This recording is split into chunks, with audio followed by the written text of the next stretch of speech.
Hello and welcome to the Worldwide Culinary Apprentice classes. We're going to be working on pastry today, and today we are going to make pastry cream. Pastry cream is the base for many things, but I'm going to use this pastry cream eventually for another cake to make a mousseline. So what we're going to start out with is our milk. We've got 1 quart of milk.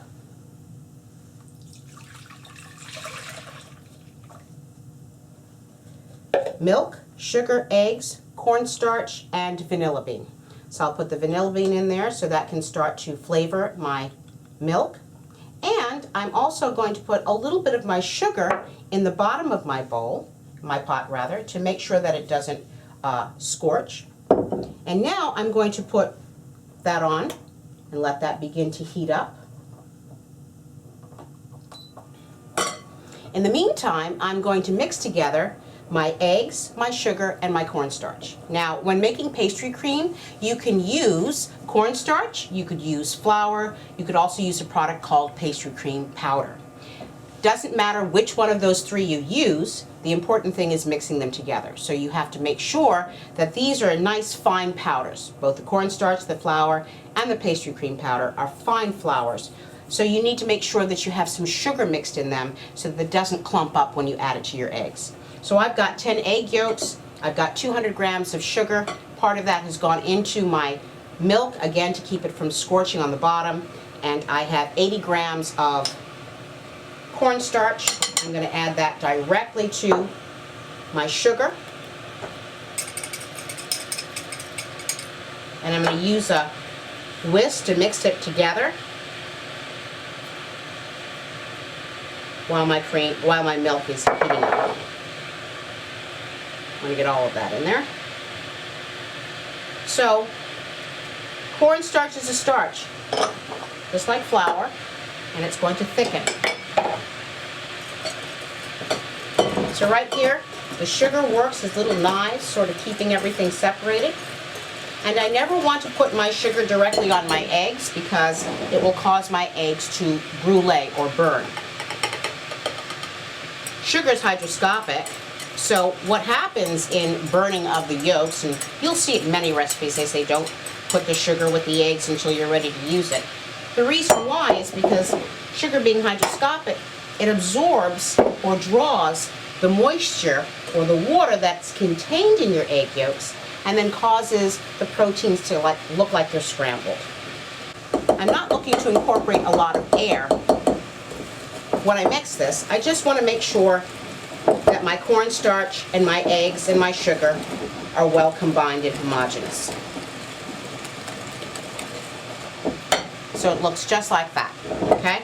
So now all I have to do is wait for my milk to come to a boil.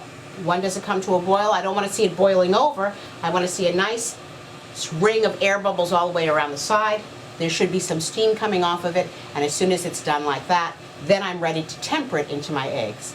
Tempering means that I'm going to take a bit of this hot milk, put it into my eggs just a little bit at a time to bring the temperature of the eggs up. If you were just to put the eggs right into your milk, the milk would be so hot it would cause the eggs to scramble immediately. So we want to warm the eggs up, temper it, bring the temperature up, and then incorporate the two and cook them on the stove. So we're just going to wait until the milk comes to a boil. So I'm going to prepare for my tempering of my eggs. One of the little tricks I like to use is I like to take a towel and dampen it, and then take it and twist it. Okay, once it's twisted, I put it around the base of my bowl, and as a damp towel there, now I have something that's going to keep my bowl from shifting because I'm working by myself. So I'm almost at a boil here. I can see the steam coming up. I haven't gotten my full bubbles just yet. They're just about there. There we go. Now I'm going to take my milk and just a little bit inside, just a little bit, to start to warm up the eggs. You can see that little towel underneath keeps my bowl from shifting. A lot of times you're working by yourself. A little bit more.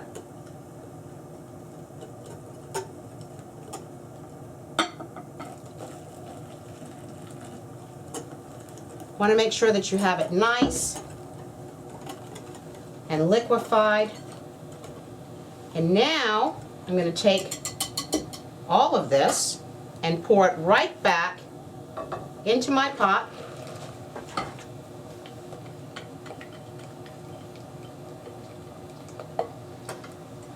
And I'm going to use my my whisk here to start whisking.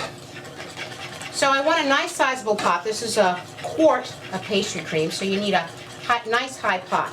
Now what we're going to have here is we have a starch, whether it's the flour, the cornstarch, or the PCP, it's a starch.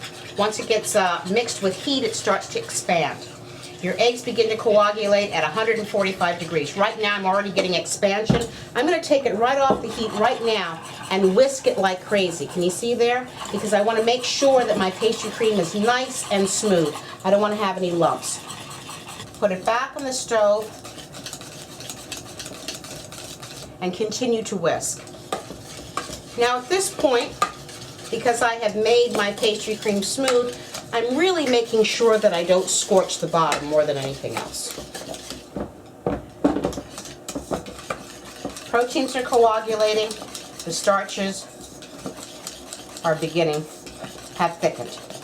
So at this point, I now have to bring my pastry cream to a boil. You can stop for a second and see that it boils, just like that. And once you've gotten it to a boil, now you want to count 2 full minutes to cook the pastry cream. You're doing this to neutralize the alpha amylase enzymes that are in eggs and to cook the starch. So, there you can see it's come to a boil. I've cooked it for 2 full minutes. I'm going to turn my stove off and I'm going to use a little small sheet pan here I have, a quarter sheet pan. You can take your vanilla bean out. Don't throw this away. You can always use that again for something else. You wash it off. Now I'm going to take my pastry cream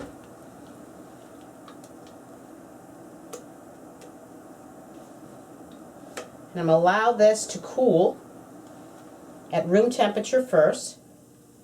And then, as with any product that contains eggs and milk, once you've made them, you don't want to just leave them uncovered. Once you've made them, you want to take a little bit of your plastic wrap and cover the full surface of your product so that you do not develop skin. Anything that contains a milk is going to develop skin.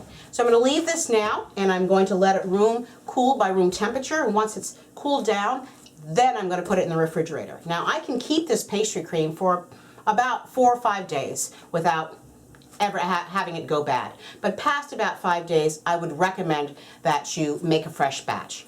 As I said, it's in. So I'm going to leave this now, and I'm going to let it cool by room temperature, and once it's cooled down, then I'm going to put it in the refrigerator. Now I can keep this pastry cream for about 4 or 5 days without ever having it go bad. But past about 5 days, I would recommend that you make a fresh batch. As I said, it's a base for many things. I'm going to later use this for a mousseline. I hope you join us again at the Worldwide Culinary Apprentice. If you enjoyed your class today, please let us know. I'd love to hear from you.